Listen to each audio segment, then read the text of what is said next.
Oke guys, assalamualaikum warahmatullahi wabarakatuh. Ketemu lagi di channelku Mas Angga. Kali ini aku mau buat kayak podcast gitu guys. Nah, kali ini aku mau ngundang bintang tamu, cie. Gayanya kayak bintang tamu gitu lah, kayak podcast yang di channel-channel lain gitu ya kan. Nah, aku pengen berbagi pengalaman tentang senpai-senpai tachi yang udah ada di Jepang. Jadi narasumber kita kali ini narasumber spesial yang baru datang dari Indonesia, masih seminggu ya gitu ya. Tapi sebelumnya udah pernah datang juga ke Jepang 3 tahun Kensuke dan balik lagi. Nah, kita bakal mengupas tuntas pengalaman yang bisa kita ambil hikmahnya, yang bisa kita ambil kisahnya dari kisah narasumber kita kali ini. Jadi tonton terus guys sampai akhir, jangan di skip, dan tolong bantu subscribe, like, dan share. Oke guys, kita langsung saja kita panggilkan narasumber kali ini, Mas Darmono. Jadi aku mau manggilnya Mas Darmono apa Mas Pariyadi ini? Oh, Darmono. Mas Darmono aja, lebih enak Mas Darmono. Nah, boleh diperkenalkan dulu Mas Darmono, nama dan asal. Coba. Ya. Perkenalkan, konnichiwa. Perkenalkan nama saya Pariyadi Darmono. Asal Kebumen, untuk domisili Kalimantan Tengah, Pangkalan Bun, dan sekarang tinggal di Jepang. Visa TG Tokutegino Ichigo. Oke, mantap. Jadi Mas aja lah ya, Mas Darmono ini dari asal daerah Kebumen ya. Cuman domisili di Indonesia, sekarang ikut istri. Sekarang Pangkalan Bun. Sekarang udah berumah tangga ya. Iya. Udah berumah tangga di Pangkalan Bun di Kalimantan Tengah. Nah, dulunya Mas Darmono ini pernah Kensu ya Mas ya? Iya. Kensu 3 tahun di Jepang. Iya. Jadi untuk teman-teman yang di rumah pengen tahu ini, mungkin ya banyak pertanyaan, gimana sih awalnya itu, kenapa pengen ke Jepang, terus motivasinya apa pengen ke Jepang, terus kenapa memutuskan untuk pergi ke Jepang. Ya. Mula-mula ceritanya tolong Awal diceritakan mulanya, ya. Coba diceritakan Mas Darmono. Untuk dulu awal mulanya saya termotivasi karena ada tetangga saya itu tamat sekolah, kerja di Jakarta, habis kontrak, dia lalu ikut program magang yang ke Jepang yang selama 3 tahun. Nah, setelah itu dia pulang, dari segi kehidupannya itu kelihatan berubah, semakin lebih baik. Dia bisa bantu keluarga, memberi nafkah, membantu adik-adiknya yang masih sekolah. Jadi saya termotivasi gitu karena maaf Mas Darmono, saya potong. Berarti perubahannya itu dalam bentuk positif berarti ya. Iya. Positif ya. Dari segi ekonomi dia bisa membantu menafkahi orang tua. Dan dia itu mempunyai adik yang banyak yang masih sekolah tentunya. Ya. Jadi dia membantu perekonomian keluarga yang utama itu. Jadi dari ngelihat tetangga itu termotivasi lah. Iya. Ingin ke Jepang. Ingin seperti dia. Dengan jalan yang sama, yaitu pergi ke Jepang. Oh, gitu. Berarti caranya pergi ke Jepangnya pun ikut dia, LPK-nya sama tidak, tetangga tadi. Untuk LPK-nya enggak sama. Jadi untuk LPK-nya emang masih satu domisili, satu kabupaten di Kebumen, Jawa Tengah. Cuman di Kebumen itu kan banyak LPK yang magang ke Jepang. Sebutin aja Bang. Iya, ada LPK X Japan Kebumen, itu LPK saya. Wih. Dan yang tuh guys, nih koha yang di X Japan, X Japan apa ya, tadi? LPK X Japan Kebumen. X Japan Kebumen nih, sempainya nih udah di sini nih. Saya rekomendasikan di situ karena untuk pembelajaran semua pokoknya the best lah, the best kalau di Kebumen ya. Sudah banyak yang terbukti berangkat. Ya. Terus tahunya LPK X magang Kebumen itu dari siapa?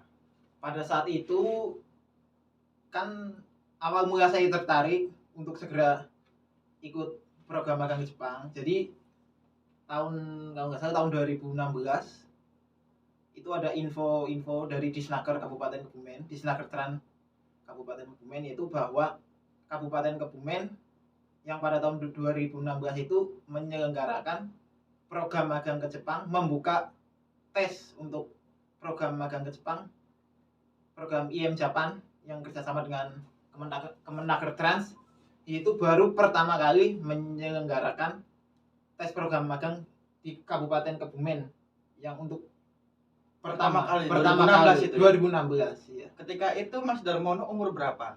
Pada saat baru tamatan apa? saya tamatan SMK. SMK mana Mas? SMK Bina Karya Satu Karanganyar di Kebumen. Kebumen.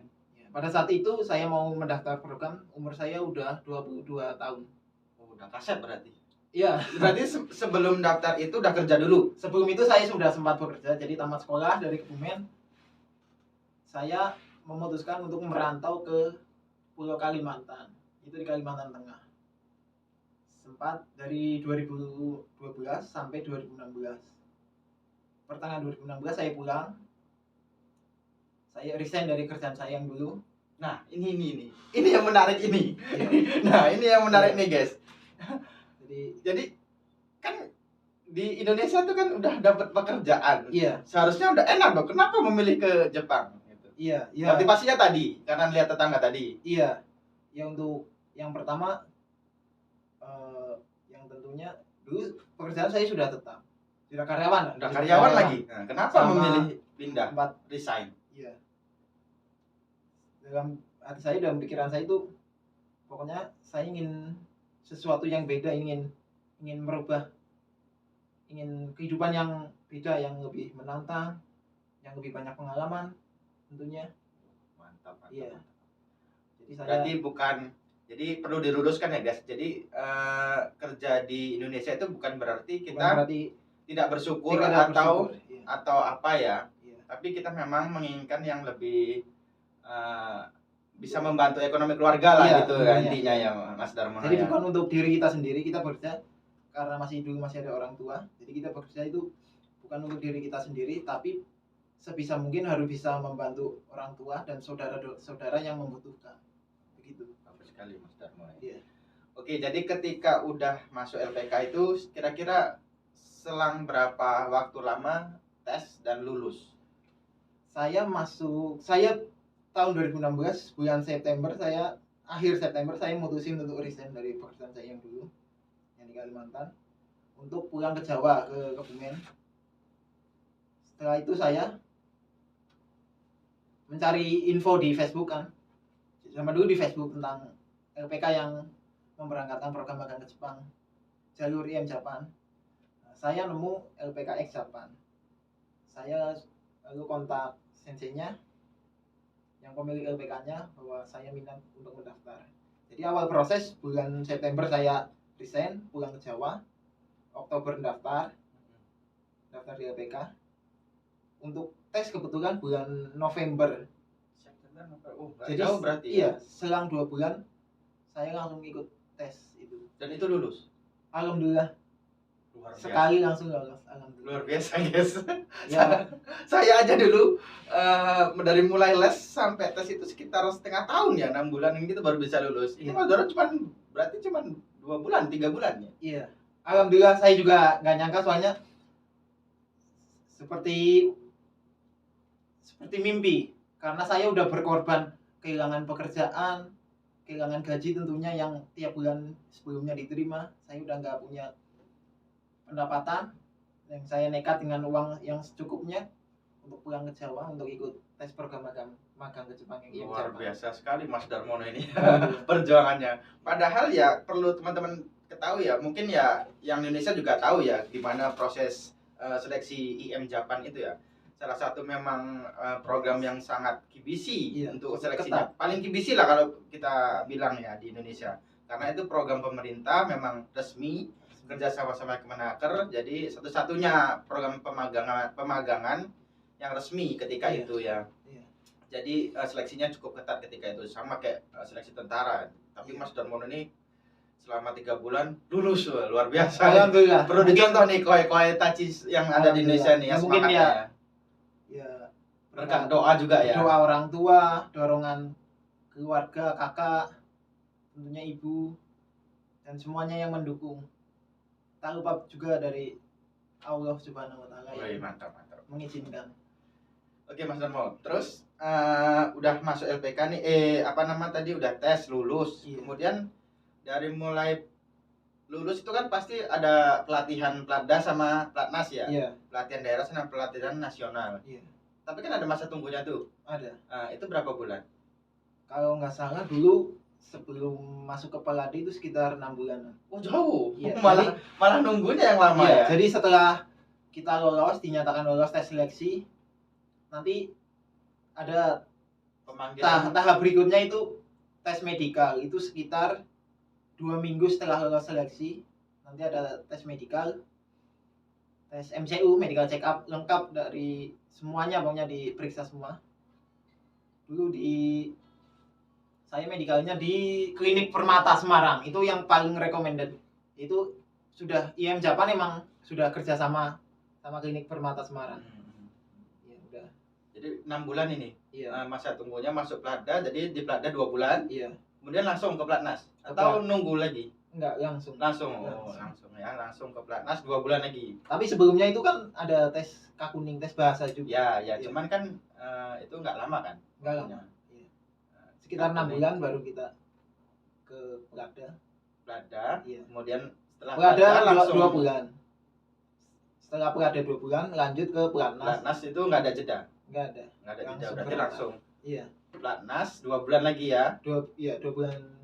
Iya, 2 bulan. Di Ceves atau di Lembang? Di Lembang dulu. Dulu karena di Ceves masih renovasi ya. Jadi dialihkan mulai angkatan 289 dialihkan ke Lembang. Berarti tahun 2017 ya? Iya, 2017. Guys, jadi setelah lebaran saya berangkat ke bulan berapa kira-kira? Juli dulu. Juli. Berarti Pelada itu bulan April. Jadi kita hitung aja dari masuk LPK lah, dari masuk LPK itu September ya. November apa September? Mulai masuk LPK saya mulai November, Oktober itu udah pendaftaran. Oktober, jadi mulai les sampai berangkat itu Juli, sekitar 1 tahun atau prosesnya kalau dihitung sampai berangkat itu 11 bulan. 11 bulan. Itu kalau lancar, maksudnya tidak ada kendala. Ya termasuk cepat ini ya guys, Mas Darmon ini. Kalau saya hampir setahun lebih itu kalau saya. 11 bulan. Jadi 11 bulan ini Mas Darmono ini termasuk cepat kalau untuk IM Japan ya. Iya. Kecuali swasta itu agak beda ya, mungkin lebih cepat. Iya. Di tahun 2017 masuklah ke Jepang. Pertama kali itu ya. Iya, itu melalui visa pemagangan ya. Pemagangan. Train Kenshusei. 2017 bulan Agustus tanggal 30 berangkat dari Suta Bandara Soekarno-Hatta sampai di Haneda tanggal 31. Tanggal 31. Wah, berarti sama itu bulannya sama tanggal sama aku itu. Iya. Karena dulu kan kita beda selisih 2 tahun. Iya, cuma beda tahunnya aja guys, cuman bulannya sama dan tanggalnya sama. Tanggal keberangkatannya sama. Agustus. Saya tahun 2016, Mas Darmono 2017. Lu berarti beda setahun dong. Oh iya, setahun berarti sama Mas Darmono nih. Setahun ya. Cuman angkatannya udah jauh. Angkatannya jauh. Jadi karena IM itu setiap bulannya memberangkatkan. Oke, tadi udah datang nih ke Jepang itu dapat perusahaan apa, Mas? Kebetulan saya diterimanya itu di perusahaan permesinan, yaitu produksi barang, bidangnya permesinan, atau kalau bahasa Jepangnya itu Kikai Kako. Jadi kita di sana magang di bidang permesinan, itu mesin buku sama fresh. Jadi alhamdulillah sesuai sama jurusanku yang waktu sekolah dulu kan SMK mesin perkakas. Jadi masih ada hubungannya alhamdulillah itu. Jadi nggak agak melenceng jauh lah. Kesan pertama lah kerja di Jepang itu kayak mana? Sesuai ekspektasi yang selama ini dibayangkan di Indonesia nggak? Untuk awal mulanya saya agak kaget waktu pertama kali kerja di Jepang. Kagetnya kenapa itu? Kagetnya itu ya karena sebelumnya saya belum pernah kerja di pabrik kan. Oh iya. Jadi emang di sini ya terkenal disiplin, mungkin dari bukan kaget karena kaisanya perusahaannya yang gimana gitu. Bukan ya. Kalau itu karena baru pertama kali kerja di pabrik itu. Oh iya. Jadi emang di sini ya sistem kerjanya lah masih lebih ini disiplin. Jadi kalau pagi itu ada namanya sore atau apel pagi. Di Indonesia juga gitu mas. Iya. Di pabrik. Iya. Biasa kalau di pabrik kayak gitu. Iya. Cuman bedanya mungkin di sini lebih disiplin lah. Lebih disiplin. Terutama masalah waktu. Masalah waktu, kemudian Iya. masalah ini ya apa namanya hasil produksinya kita itu harus benar-benar memang kita periksa ya, kita Iya. kakunin istilahnya kalau bahasa Jepangnya. Iya. Apa namanya itu barang kita harus benar sesuai sama Sesuai. yang digambar atau tidak gitu Iya. guys. Iya. Jadi itu tadi kesannya ya selama 3 tahun Kikai Kako ya. Iya. Di kota apa mas? Untuk kotanya saya di kota Hamamatsu. Shizuoka ya. Prefekturnya Shizuoka. Kalau Oke. dari Tokyo naik Shinkansen atau kereta cepat itu sekitar 2 jam. 2 jam. Nah itu guys, jadi 2 jam. kita Arah juga- selatan. jadi Shizuoka itu satu prefektur dengan Gunung Fuji ya kalau kalian lebih apanya yang Lebih mengenalnya. detailnya, iya. Ini udah 3 tahun ini Mas Darmono nih. Dari mulai tahun 2017 sampai 2020 dan pulang dan baru balik lagi kemari ini tahun 2023. 2023. Iya. Berarti 3 tahun selisih di Indonesia ya. 2 tahun. 2020, 21, 22. Iya, hampir 3 tahun. Hampir Iya. 3 tahun ya. 3 tahun. 2 tahun lebih sedikit 2 aja. tahun lebih sedikit ya. Jadi kenapa nih Mas Darmono kok balik lagi ke Jepang ini? Yang alasan utama ya sebenarnya untuk balik lagi ke sini sebenarnya emang berat karena setelah masa magang saya pulang lanjut menikah dan karena mungkin kebutuhan setelah menikah itu mungkin lebih banyak lebih banyak butuhnya yang jelas. Jadi Tapi sebelumnya memang udah kerja ya Mas? sebelumnya saya udah sempat kerja. Jadi pulang 3 tahun di Indonesia itu nggak sempat usaha dulu, langsung kerja. Langsung kerja. Iya. Tapi waktu itu kan masih musim COVID-19. Oh ada jeda dulu. Iya, jadi ada jeda, saya sempat nganggur sekitar 5 bulan lah. 5 bulanan itu nggak nyoba untuk usaha untuk apa gitu nggak? Belum ada. Memang waktu tenang lah ya. Waktu tenang karena saya baru-baru pulang jadi masih agak bingung kan. Agak bingung, Jadi- capek juga ya guys ya. 3 Soalnya tahun lu- itu di Iya. Jepang capek loh. Gitu. Iya. Jadi jangan bayangkan kerja di Jepang tuh enak nih gajinya besar gitu. Iya. Kadang teman-teman di Indonesia tuh membayangkannya enak-enaknya aja gitu. Tapi sebenarnya tuh di sini ya nggak seenak yang dibayangkan ya Iya, Mas Darmono ya. Jadi ketika pulang itu pasti kita perlu istirahat, Pertama masih untuk bingung pengelolaan gitu. keuangan Ah, itu ah, yang ah. paling utama. Nah, jadi ketika itu pulang 3 tahun nganggur dulu selama 5 5 bulan, bulan, iya. kemudian Saya nggak nganggur lah kita bilangnya istirahat 5 istirahat bulan, 5 bulan. kemudian masuk lagi kerjaan Masuk ke Kalimantan. ke Kalimantan pekerjaan yang lama. Pekerjaan yang dulu karena saya dulu masih ada kenal atasan di sana. Jadi beliau tahu kalau saya udah pulang ke Indonesia, terus saya dihubungin lagi kalau masih minat balik lagi enggak. Wih, luar biasa sekali ini Mas Darmono Jadi, ya. saya langsung gerak cepat langsung masih minat. Jarang-jarang loh orang yang udah resign itu diterima lagi gitu. Iya. Jadi hanya orang-orang tertentu sebenarnya. Jadi Iya. kalau kita ini ya pelajarannya kita ambil dari Mas Darmono ini, kalau kita memang benar-benar kerja, Iya. bagus-bagus, benar-benar ya niatnya kerja ya nggak nipu-nipu, nggak apa namanya ya kerjanya itu nggak asal-asalan Iya. gitu, pasti dinilai bagus dan itu pasti Insya Allah. masih diingat ya ketika pun kita resign pasti kita Iya. kalau pengen bayar lagi pasti diterima gitu ya. Nah jadi balik lagi nih Iya ke perusahaan yang dulu ya. perusahaan yang dulu nerima kemudian kerja Kerja hampir 2 tahun. 2 tahun 2 tahun. 2 tahun kemudian nikah Ya di antara 2 tahun itu nikah saya. kemudian menimbang kayaknya ekonominya Iya.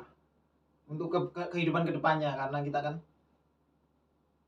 perlu untuk perencanaan keuangan bukan untuk saat ini saja, tapi untuk kedepannya kita perlu karena ya kebutuhan setelah berkeluarga itu memang banyak dari berbagai macam penjuru. Mungkin nanti kalau setelah punya momongan itu pasti banyak pengeluaran. jadi pemikirannya visioner ya ke depannya Iya. ya teman-teman ya. Iya. Nah itu salah satu faktor. Tapi apa yang membuat Mas Darmono ini yakin diterima kembali di perusahaan yang lama ini? Oh, Apa faktor oh yang dulu unik? itu apakah dulu sempat ditawarin atau ada informasi bahwa memang perusahaan ini nerima orang lagi gitu? Sebelumnya setelah pulang masa Kensu, masa magang dulu 3 tahun, sebetulnya saya nggak ada niatan untuk balik lagi ke sini karena beratnya udah 3 tahun aja karena insya Allah udah cukup. Maksudnya ingin kerja di Indo saja. Ya. Cuman kan namanya kehidupan kan hari ini sama hari esok kita nggak tahu kan. Iya. Jadi pas kebetulan saya dihubungi teman saya yang udah balik ke perusahaan sini yang di Jepang. Saya sempat dihubungi bahwa perusahaan ini masih membutuhkan tenaga kerja yang X, itu dalam arti yang sudah pernah magang di sini selama 3 tahun dan pulang dan ingin kembali lagi ke perusahaan lama. Jadi masih ada kesempatan. Alhamdulillah itu mungkin ya namanya rezeki kan bisa jadi perantara teman, saudara. Jadi pas itu saya ditawarin, dalam hati saya sebelumnya saya langsung Menolak ya. koordinasi sama keluarga dulu. Oh enggak ya. Iya. Karena kalau udah berkeluarga kan Ya, semisal ada hal-hal yang sifatnya penting yang menyangkut untuk sodang ya. Iya, harus Nilai yang dibawa dari Jepang. musyawarah dulu dengan keluarga. Ilmu yang dibawa dari Jepang itu sodang. Iya, jika ada sesuatu yang Korensu. Iya. Jadi kita pada saat saya dulu itu curhat ke istri, gimana ini saya ada tawaran lagi untuk kerja balik ke perusahaan yang lama yang di Jepang dulu. Tapi pada saat itu saya kan posisi masih kerja, masih punya penghasilan. Jadi saya sempat ngobrol sama istri gimana, yaitu untuk istri sebenarnya awalnya nolak. Maksudnya gak usah lah, kerja aja yang deket di sini bisa ketemu kumpul sama keluarga. Tapi setelah beberapa kali saya ngobrol sama istri, terus belum ketemu titik temunya hasilnya gimana. Saya juga sempat rundingan sama mertua saya, sama orang tua istri saya itu, bapak ibu, gimana baiknya. Karena sebenarnya ini menurut saya ini penawaran besar, kesempatan langka. Jadi namanya rezeki kan kita nggak tahu kan, ya bisa jadi dari teman, dari saudara. Jadi nilai positifnya ya bergaul dengan baik dengan sesama teman semuanya, karena bisa jadi suatu saat kita saling membutuhkan. Gitu. Minum dulu kopinya. Oh, iya. Tegang dulu. Iya. Terima kasih. Jadi setelah itu mungkin selama sebulan tiap malam saya curhat setelah pulang kerja sama istri. Akhirnya karena istri juga tahu juga kan untuk kebutuhan kehidupan selanjutnya setelah berkeluarga itu banyak, terutama rumah. Untuk tempat tinggal jujur saya setelah pulang dari Jepang untuk di Kalimantan belum punya tempat tinggal karena hasil yang pulang dari Jepang dulu saya manfaatin buat renovasi rumah peninggalan orang tua saya yang di Jawa. Oh iya. Jadi saya nggak tahu kalau mau bakalan ketemu jodoh di Kalimantan kan. Oh iya. Jadi setelah nikah saya untuk hijrah ke Kalimantan. Iya. Jadi rumah yang di Jawa ditinggal. Iya. Jadi untuk rumah saya belum punya. Oh iya. Untuk di Kalimantan. Jadi masih intinya faktor kebutuhan iya. lah ya. Jadi akhirnya istri saya menyetujui kalau karena emang niat saya baik, maksudnya meninggalkan keluarga harus rela LDR dengan jarak beribu-ribu kilometer, tapi tujuan saya memang baik demi keluarga, demi masa depan keluarga tentunya, untuk kehidupan yang lebih baik agar bisa nabung ya dan sebagainya gitu. Akhirnya istri saya pada saat itu setuju dan mertua saya juga alhamdulillah setuju juga. Nggak apa-apa karena kalau tujuannya baik demi keluarga nggak apa-apa sih. Intinya itu tadi guys, restu dari orang tua sama dari istri itu yang paling utama, yang melancarkan proses. Iya. Jadi kalau boleh tahu nih Mas, Iya, gimana? untuk kedatangan yang kedua ini visanya apa sih? Gitu? Oh Dan iya. bayar berapa itu untuk Iya, iya, iya. untuk Nanti- prosesnya ini gimana? Apa Bagaimana? susah nggak gitu? Oh iya. Untuk balik Iya. lagi ke Jepang. Iya. Langsung saja ini. Untuk kedatangan saya yang kedua kali yang di Jepang ini, saya menggunakan visa, namanya visa SSW atau Specific Skill Worker. Kalau bahasa Jepangnya itu Tokutegino. Itu Tadi kepotong Mas Darmo. ya. Jadi apa tadi? Pakai visa apa tadi kemarin datang? Ya, untuk kedatangan ke Jepang saya yang kedua kali ini saya menggunakan visa Tokutegino atau SSW. Awalnya ini visa mungkin kalau nggak salah itu tahun 2019 baru dikeluarkan pemerintah Jepang. 2019 ya. Iya, jadi visa untuk itu apa?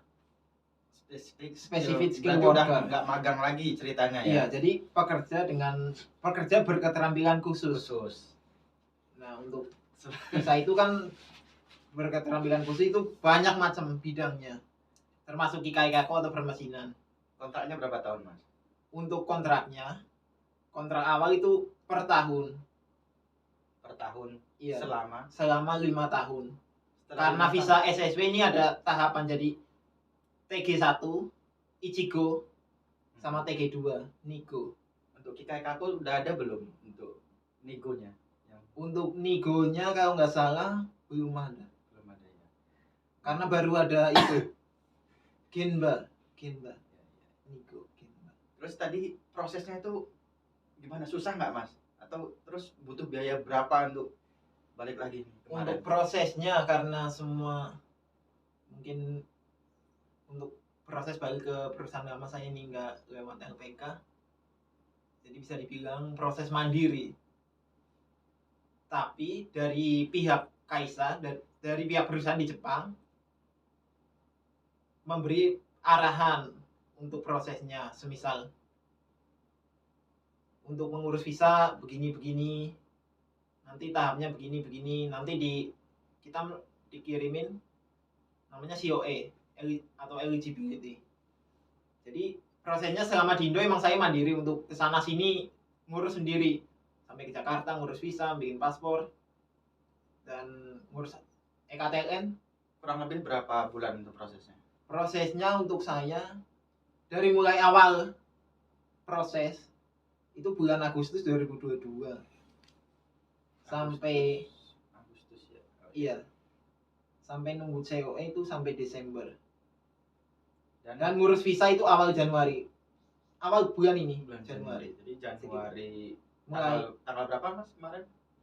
berangkat Supatsu 23 Januari. 23 Januari sampai sini 24 ya. 24. Jadi Mulai proses itu awal Agustus. berarti sekitar 5 bulanan ya prosesnya. September, Oktober, November, Desember, Januari. Iya, 5 bulan. Sekitar 5 bulanan guys itu prosesnya, dan diurus sendiri dan memakan biaya. Untuk biayanya alhamdulillah tidak dipungut biaya sama sekali. Free guys. Free, gratis. Pengurusannya Gratis. ya. Pengurusannya ya. iya. Tapi saya perlu biaya hanya cuman buat mengurus paspor, karena itu kan keperluan pribadi, paspor, mengurus visa nanti di Jakarta, sama untuk tiket penerbangannya pesawat dari Jakarta ke Tokyo. nah, Untuk EKTLN emang di Indonesia itu gratis, free, karena itu langsung dari pihak BP2MI, iya. Badan Perlindungan dan Penempatan Pekerja Migran Indonesia, itu BP2MI. Iya. Jadi totalnya kemarin kalau boleh tahu berapa Mas? Totalnya alhamdulillah sekitar bersih ya, total itu 11 atau sampai 12. 11 juta, 12 juta gitu. Iya. Udah bisa balik lagi ke Jepang. Iya. Dan Itu kan itu dengan untuk biaya kontrak pribadi sendiri. Dengan kontrak baru Tokitegino tadi ya, Iya. bisa Tokitegino Per tahun bisa diperpanjang. dengan gaji yang lebih besar dari Kensuse ya. Mungkin Alhamdulillah seperti itu. untuk masalah gaji lain kali kita bahas ya. Iya. Nah, itu visanya ya. Nanti Iya. dan berjalan selama 5 tahun ke depan. 5 tahun.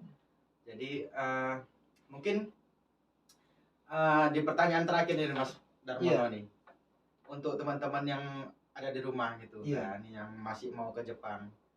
Jadi sebenarnya kerja di Jepang itu enak nggak sih? Kalau menurut saya pribadi, tapi itu dari sudut pandang orang masing-masing. Tapi kalau saya pribadi enak. Enak ya? Iya, Sisi kerjaannya, iya. Kerjaan enak. kerjanya enak. Iya, karena kerja di sini udah diatur. Kita tinggal ngejalanin aja. Udah ada alurnya, udah ada jalurnya. Iya. Jadi kalau menurut Mas Darmono sih enak ya, Iya, kerjanya karena itu udah Di bidang teratur. saya ini kan yang Ah, Kikai Kaku pernah sih. iya. Karena dulu kan pernah. Ya. 3 tahun. Mungkin untuk teman-teman yang lain mungkin kerjaannya ya Kalau yang- ada yang berat ya, Kalau yang entah di pemula mungkin kan ada. entah di pertanian Iya. atau di Genba, Mungkin. mungkin yang kerja-kerja berat, Iya. mungkin ya bisa dibilang lebih apa ya, lebih berat lah daripada kerja yang di Apalagi untuk yang pemula mungkin kan indoor ya. belum tahu kan kondisi. Nah, mungkin beratnya itu setahun pertama ya Mas Iya, Darmono ya. Ketika udah tahun kedua ketiga, apalagi udah balik lagi yang Iya. kedua ya, mungkin Iya. ya udah lebih enak lagi ya. Iya. Nah, alhamdulillah. Oh. Nah, oke Mas Darmono, Iya. terima kasih lah atas waktunya Iya. udah mampir di channel saya ini ya. Iya. Mudah-mudahan untuk kedepannya lebih gambati lagi Iya. dan bisa nabung untuk keluarga, untuk anak istri Amin, tentunya. amin. Kemudian pesan-pesan nih untuk Koi Tachi yang ada di Indonesia apa nih Mas? Iya. Quote hari ini ya. Untuk pesan-pesan tetap semangat. Jika ada niat untuk ke Jepang, untuk kerja di Jepang, pasti ada jalan. Yang penting restu orang tua. Kalau udah berdoa, restu istri juga. Tetap berdoa. Kita tinggal menjalani, serahkan semua pada yang di atas. Oke guys, ini yes. Mantap ya, luar biasa sekali ya, inspirasi sekali untuk tamu kita, narasumber kita hari ini ya. Semoga bisa kita ambil pelajarannya dari kisah Mas Darmono ini. Dan mungkin kedepannya saya akan mengundang senpai Tachi yang lain ya, narasumber yang lain supaya menjadi pelajaran untuk kita juga, untuk semangat juga untuk teman-teman Koi Tachi yang ada di Indonesia yang mau pergi ke Jepang ya. Mungkin sekian dulu Mas Darmono, terima kasih. Assalamualaikum warahmatullahi wabarakatuh. Sampai jumpa.